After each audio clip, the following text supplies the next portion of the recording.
የሪ በከንቱን ሰው ከዳይሬክተሩና ከአስተዳደሩ ጋር ያይዤ ወደ አንበርብር በአማጭነት ላኳቸው። አንበርብር የማሰቢያ ጊዜ ይሰጠኝ አሉ። ለሳምንት ቀጠሮ ተያዘ። በድንጋይ ከተካበው ወህኒ በስጋ ወደ ተገነባው ዘብጥያ ለመውረድ 1 ሳምንት ቀረኝ። ህልሜ ሁሉ በሽትርገጥ ተሞላ። መሬት ስቆም ተራራ፣ እላዋ ላይ ስወጣ ገደል ሆና ትታየኛለች። የሰላም እንቅልፍ ጠፋ በቃ። አንዳንዴ ደግሞ እንደ ደብረ ዳሞ ተራራ በመጫኛ ገላዋ ላይ ስጎተትባት ይታየኛል። ቀና ስል ጎታቼ አንበርብር ናቸው። ወደ ላይ መውጣቱም ወደ ታች መውረዱም ጭንቅ የሆነበት አጋማሽ ላይ እንዳለሁ ከእንቅልፌ ነቃለሁ። እንኳን ከእንቅልፌ ካፍላ ፍቅሬ ተናጠብኩ። ጭፍንን ካየኋት 2 ቀን አለፈ። በጭንቀት መካከል እንደ ክረምት ፀሐይ ትውስታይ ላይ ብልጭ ብላ ትጠፋለች። ስጋትና ቅናት ልክ ድሪያ ላይ እንዳሉ እባቦች ተጎናጉነው ይጎበኙኛል። ስጋትና ቅናት ኃይለ ቃል ብቻ ይለያቸዋል እንጂ ጎረቤታሞች እንደሆኑ እነሆ አየሁ። የት ሄደች ስጋት? የት አባቷ ሄደች ቅናት? በ3ኛው ቀን ከሥራ ተመልሼ ቤቴ ስደርስ በሯ ገርበብ ብላለች። ውሻ ወይ ደሞ ድመት የከፈተው መስሎ የነበረ መጀመሪያ። ስገባ ጭፍን ፊቷን ወደ ግድግዳ መልሳ ተኝታለች። አልጋው ላይ ከሷ ሌላ የተቋጠረ ፌስታል ይታየኛል። ተርበተበትኩ። ያደፈጠ ናፍቆት ሆ ብሎ ወረረኝ። ጉልበት አጣሁ። የወረራው አፍላነት ጋብ እስኪል ቆሜ ጠበቅኩ። ወደ አልጋው ተጠግቼ ባያትም ጭፍን የምትነቃ አልሆነችም። ጫፉ ላይ ቁጭ ብዬ ፌስታል ወደ መሬት አወረድኩት። የተቋጠረው ልብስ እንደሆነ ገብቶኛል። አብሬ ልኑር ልትል ይሆን እንዴ? ወይኔ አምላኬ! ቀልድ የተጣባው ሕይወቴ በሽትርገጥ ጣጣ ላይ ይህንን አክሎ መሳቂያነቱ ሊቀጥል መቻሉ አያጠራጥርም። አልጋው እየተንዘፈዘፈ ነበረ። ዞር ብዬ አየሁት። የጭፍን ሆድ እየተንቀጠቀጠ ነው። እያለቀሰች መሆኑ ገባኝ። ምንም ሳልላት ደጃፉን መለስ አድርጌ ወጣሁ። ከጀርባዋ ተኛሁ። እጄን በብብቷ ውስጥ አስገብቻ አቀፍኳት። ለቅሶዋ ለረጅም ሰዓት ቀጠለ። በእንባዎቿ ቅናቴ፣ ምክንያቴ፣ ንዴቱ ሟምቶ አዘኔታዬ ደረጀም። ጭፍን ወንዳ ወንድ ብቻ አይደለችም፣ ፍጹም ወንድ ናት። ስታለቅስ የምትደበቀው ለዚህ እንደሆነም ገብቶኛል። ከወዳጅ ዘመድ ርቆ አንጀቱን ባንጀቱ ታጥቆ ተሸሽጎ ተገታትሮ ተገልሎ ተሸማቆ ከቤተሰው ተደብቆ መሽቶ የማታ ማታ ነው። ሌት ነው የወንድ ልጅ እምባው። ብቻውን ነው የሚፈታው፣ ብቻውን ነው የሚረታው። የባለቅኔው ቅኔ የጭፍን ሲቃ ማባሪያ መጠለያ ያደረኩት። እኔ ያየሁትን ገጣሚው ቢያይ ምን ሊል ነበር? ወንድ አጠገብ በቅንፍ ወንዳ ወንድ ይጨምርበት ኖሯል። ጭፍን ገልመጥ ብላ መታሃል እንዴ አለችኝ። አሁን እንደነቃ አስመስላ ብዬ አንገቷን ሳምኳት። የመለያያ ገና ብዙ ስማት አለሁ። ያቀፋት እጄን አሸት ያደረገችው። የጠፋሽ? ዝም። የጠፋሽ? ታስሬ። ለምን? አንዲት ኢሳቅ ፈንዲሻ ከነፈሪ ሆዷ ተፈናጥራ ደረሰችኝ። እውነቴን እኮ ነው፣ እውነቴን ነው። ለምን? በመንግስት ግልበጣ። ለምን አንቺ እዛ ውስጥ? እስኪ ዝም በል። ሌላ ምን አድርጌ የምታሰር ሆኜ ነው የምትጠይቀኝ? እውነትም ጅል ነኝ። አስተዳደሩና ልጁ ትዝ አሉኝ። ሲስቁብኝ ታየኝ። እና አሁን ጥያቄ አያስፈልግም፣ ዝም ብለህ ቀፈኝ። ፊቷን ወደ እኔ መለሰችው። ጊዜያችንን ለዝምታ አስረክበን ጭፍን የቀድሞውን አልሆነችልኝም። ከአገልጋይነት ራሷን ወደ ተገልጋይነት ቀይራ ነበረ። አሳሳሟ፣ ዳበሳዋ፣ አስተቃቀፏ ሁሉ ኃይል ወዳለው ድርጊት ተቀይሯል። እኔ ተቃራኒን ሆኜ ተቀበልኳት። እንደሷ እንደ በፊቱ ሙስት ያለ ትከሻዋን ሆንኩላት። ከሁሉም በኋላ በጀርባችን ተንጋለን የየፊና ጉዞ ቀጠልን። ለኔ የ7 ቀን የእግር ጉዞ የሚያጠናቅቃት የሽትርገጥ ከፊቴ ተደቅላለች። እንደ ተባይ መጫሚያዋን አቀበት በመጫኛ ታሰሬ ወጥቼ አውራጣቷ ላይ ቆሜ አሻግሬ የማይበስለኛል። ቅልጥሟን ደቅድቄ ገና ጉልበቷ ጋር ሳልደርስ ጀንበር ታዘቀዝቅ ይሆናል። ማልጄ በገሰግስ ጭኗን አልፌ ሆዷ መጥጋጠሚያ ሰርጥ ውስጥ አዳር አረጋለሁ። በቀጣዩ ቀን የተሰባበረ ጡንቻዬን አፍታትቼ ጉዞ ብቀጥል ረባዳውን ጨርሼ እምብርቱ አካባቢ ድንኳኔን ልጥል ይሆናል። የ4ኛው ቀን ጉዞ በሁለት ተራሮች መካከል የሚከናወን ነው። ተራሮቹ ጭላዳ ዝንጀሮ ዋሊያ ሳይኖርባቸው አይቀርም። የተራሮቹ መጋጠሚያ ከፍተኛ ሙቀት ስለማይቻል የጊግር ተራራውን በመጠኑ ወጥቶ መጓዝ ይሻላል። ከደረት እስከ አንገት ያለው ጉዞ ሌላ አንድ ቀን ጠያቂ ነው። የመንገጭላዋ ዳገት ማልዶ ለመጀመር በጊዜ መተኛት ግድ ይላል። ሰማሁ አለችኝ ጭፍን። ምን? ያንጰርጰርን ልጅ ልታገባ። ፊቷ ወደ ግድግዳ መለሰች። የምለው ጠፋኝ። ማልቀስ እንደጀመረች ገባኝ። ቅጡ ጠፋኝ። ጭፍን ሰበብ ፈልጋ በእኔ የምታለቅስ መሰለኝ። ወደ እሷ ዞር የሚንቀጠቀጥ ሆዷ ላይ እጄን ጣል አረግ። ሲበቃት ዙራ ትክ ብላ ይችኝ። ደግነቱ የቤቱ ብርሃን መደናገዝ ጀምሯል እንጂ አይኖቿ ይገሉኝ ነበር። ግን ምን መሆኔ ነው? ራሷን ጠየቀች። ራሷ ለራሷ ምላሹን ትሰጥ ብዬ ዝም አልኩ። እንዲህ መሆኔን ጀለሶች ቢያዩ ምን ይላሉ? እኔ ላንተ እንዲህ መሆን ነበረብኝ? ዝም አልኳት። እንዴ ሸም ነው፣ እውነት ውርደት ነው። የክቱን አራድነቷን አወጣችው። ይመችህ ብላኝ ካልጋው ላይ ተፈናጠረች። ሱሪዋን ታጠቀች። ምንጭርጭር እያለች ፌስታሏን አነሳች። የልትሄጂ ነው? እጇን ለመያዝ ሞከርኩ። እንዳነካኝ አለችኝ። የልባሙ ጦስ ጥንቡሳስ። መደፋፈራችን እዚህ ላይ ይብቃ አይመስልህም? በሩን ከፍታ ወጣች። ወናይን ቀረሁ። እኔም ለምንም ነገር ፍላጎትና ስሜት አጣሁ። በሬን ዘግቼ አልጋ ላይ ተንጋለልኩ። ለካ አለ ብዬ ያልቆጠርኩት ብዙ ነገር ነበረኝ። አሁን ሳጣው ታወቀኝ። የመብላት ፍላጎት ሀብት ነው። አሁን እሱ የለኝም። የመጠጣት አምሮት ነበረኝ። አሁን እሱን ጸጋ ተገፍፌያለሁ። የማፍቀር የመፈቀር ጉጉት ነበረኝ። አሁን እሱ ህልም መሆኑን አረጋገጥኩ። የስጋዬም ሆነ የመንፈስ ጥያቄዎቼ በእነው ጠፍተዋል። በድን ሆኜ የመንጋለል ግዴታዬን እየተወጣሁ እገኛለሁ። ዘላለማዊ መንጋለል። እጅ፣ እግር፣ አይን፣ ጆሮ፣ ምላስ፣ አፍንጫ፣ ልብ፣ ሳምባ፣ ኩላሊት ለበድን ምን ያደርግለታል? መንጋለል የሚጠይቀው ጀርባ ብቻ ነው። ጀርባ ደግሞ የለኝም። በቃ ለምን ያህል ጊዜ እንደተንጋለልኩ አላውቅም። ብቻ ከሞት አፍ ተመንጭቆ እንደመላቀቅ ያለ ነገር ተከሰተ። በሬ ድንገት ተበርግዶ እየተልመጠመጠች ከግድግዳ ጋር ተራተመች። ትንሣኤ ሙታኔ በድጋሚ ታወጀ። ወንበር ስመለከት ጭፍን ይዛ ከወጣችው ፌስታል ጋር ገባች። እኔን ፍቅር አስይዘህ አንተ ተኝተሃል አይደል አለች። በጣም መስከሯ ያስታውቃል። ፍቅር የያዛት ሳይሆን የተቀማችው ማስመለስ ተስኗት በቁጭት የቆመች ትመስላለች። ፌስታሏ እንደቆመች ጣለችው። እናት አፈርት ብላ አለች። ስድቧ በወኔ የተደገፈ አልነበረም። አሁንም በተስፋ መቁረጥና ምንም ማድረግ ባለመቻል ስሜት ውስጥ ያለች ትመስላለች። ቁጭ አልኩ። ወጣም ጢማም ድግምታም። ዝም አልኩ። አልፈራኋትም፣ አልተናደድኩባትም፣ ግን አሳዘነችኝ። ስለ እሷ ሞቼ መነሳቴን ማን በነገራት? አልጋውን እየተመተምኩ ተቀመጭ አልኳት። ካንተ ጋር ብሞት አይገርምህም? አላደርገውም። የቆመችበት ትወዛወዛለች። በተከፈተው በር በኩል ወሪሳዎች ብቅ ጥልቅ ይላሉ። አንተ ፍቅር አስይዘኝ ከቀረኋትማ እኔ ሞቻለሁ። በሩን ለመዝጋት ሲሄድ ላለመያዝ በማሰብ ሸሸት አለችኝ።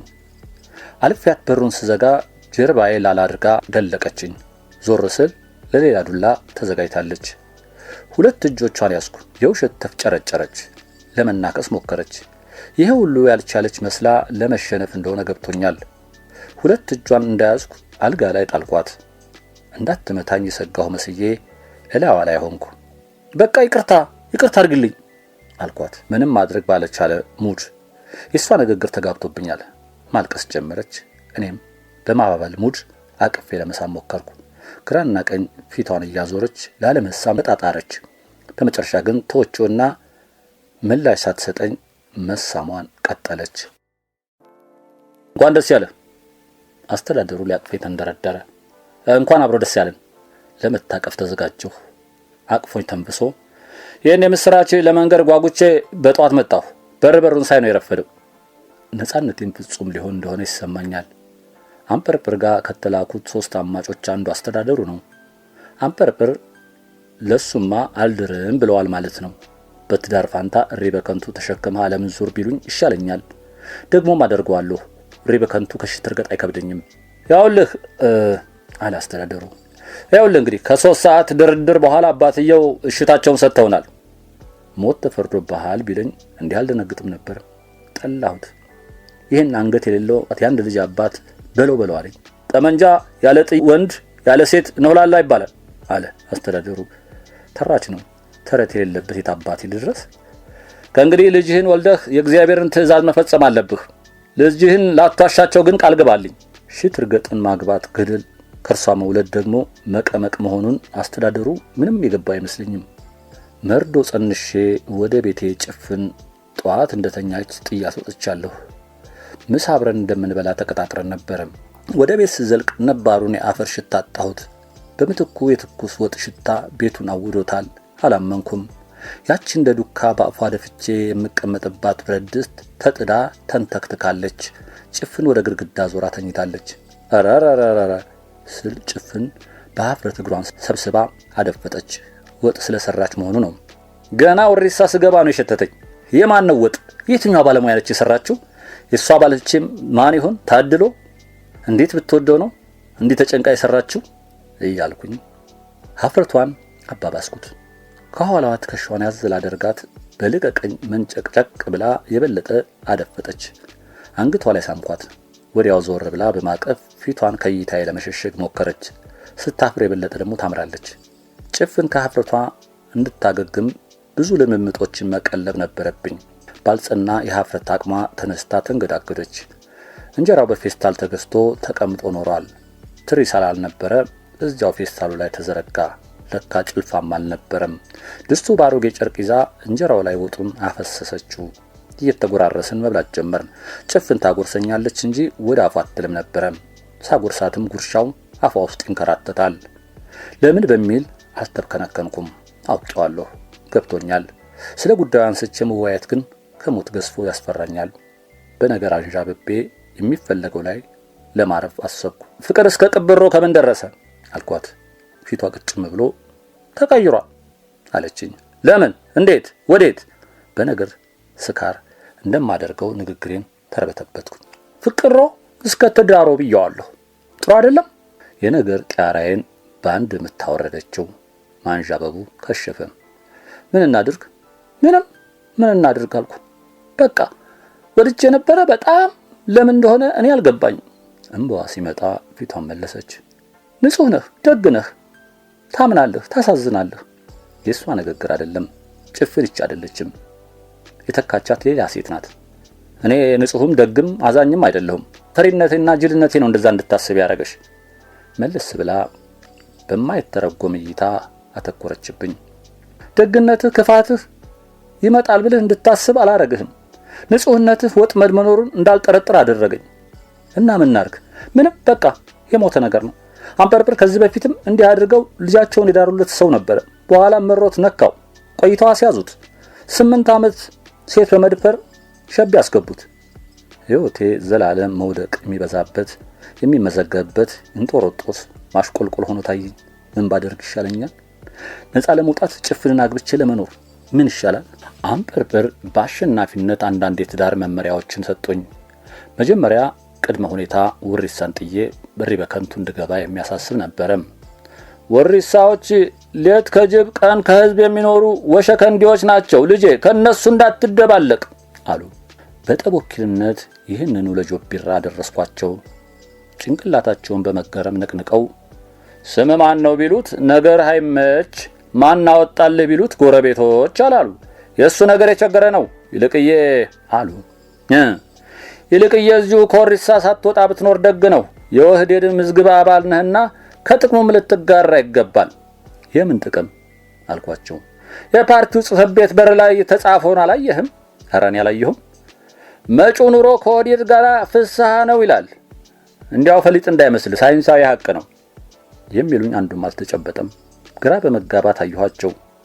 ይኸውልህ ልጆቻችን ደረሱልን። የወሪሳን ውሃ ጠጥተው ባፈሯ ተጫውተው በትምህርት ቤቷ ሀሁ ቆጥረው ያደጉት አሁን በዚህ በመንግስት ቁልፍ ቦታ ይዘዋል። የወህዴድ ምዝገባ አባልም ናቸው። 80 ሚሊዮን 70 ሚሊዮን መዘበሩ የሚባሉት የኛ ልጆች ናቸው። ወሪሳ መዳፋሽ አልሆነችም። አየህ፣ ግር አለኝ። የእውነቴን ነው። ዛዲያ እየዋሸው መስሎሃል? ይሄ ብር ሚኒስቴር ገንዘብ ሚኒስቴር ማለት ሆኖ ያው ነው። ወርቅ ሚኒስቴር፣ ባንክ ሚኒስቴር፣ ነዳጅ ሚኒስቴር፣ ሲሚንቶ ሚኒስቴር ይሄ ሁሉ በእኛ ልጆች የሚተዳደር ነው። የዚች የጉዶ ልጅ ትንሹ የሱም አባት ሚኒስቴር ነው። የወሪሳን ባህል ይወቅ ብሎ እዚሁ ነው የተሰየመው እንጂ አንደላቁ ያሳድገው ነበረ። ጉድ አልኩ። በኋላ ጉድ ከማማ ጉዶ ስጋ ገጠመኝ። ሁሉ ተሰልቶ የዘንድሮ ወቅታዊ መፈክራችን ከኦህዴድ ጋር መጪው ዘበን ፍስሐ ነው የሚል ነው። ከእንግዲህ ወሪሳ አለፈላት፣ ፎቅ በፎቅ መሆኗ ነው። እንደሚባለው ቤተ መንግስቱም ወደ ወሪሳ ይዛወራል ነው የሚሉት። እዚህ ከፍ ብሎ ወደ ፓርቲው ጽሕፈት ቤት መጋቢያ ወይራ የለም?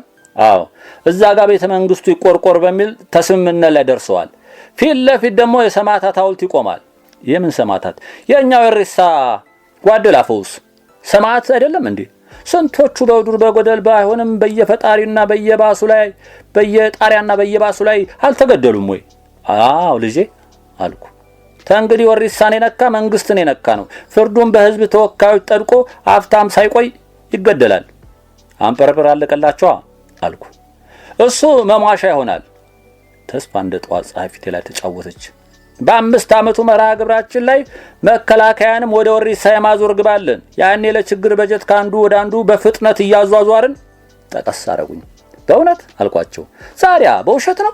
ሲነቃብን በእግር መሮጥ ቀረም። ሄሊኮፕተራችን አስነስተንብስ ገፋ ያለ ከመጣም ዘለን ታንካችን ውስጥ ጥልቅ ወይም ደግሞ ባድማ በበተኛ ውሃ እናርከፈክፈዋለን። እና ልጄ መጪው ጊዜ ተወሪሳ ጋር ፍስሐ ነው አይደለም? አረ ነው አልኳቸው። ከዚሁ ተወሪሳ ሳትወጣ ብትኖር ደግሞ ላንተም ይበጃል። ቢቻልማ እምባዬ አይኔ ላይ ተንቆረዘዘ። የአየር መንገድ ሻንጣ ማመላለሻ ላይ የተቀመጥኩ ይመስል ወሪሳዎች በአይኔ ላይ ያለፉ። እማማ ጉዶ፣ የልጃቸው ልጅ፣ ኮይሳው፣ ልባሙ፣ ሽኮኮ፣ ፈላስፋው፣ ድቁሱ፣ ጭፍን ፎቶ መስላ አይኔ ላይ ተገትራ ቀረች። ምን አባት ይላርግሽ ጭፍንዬ።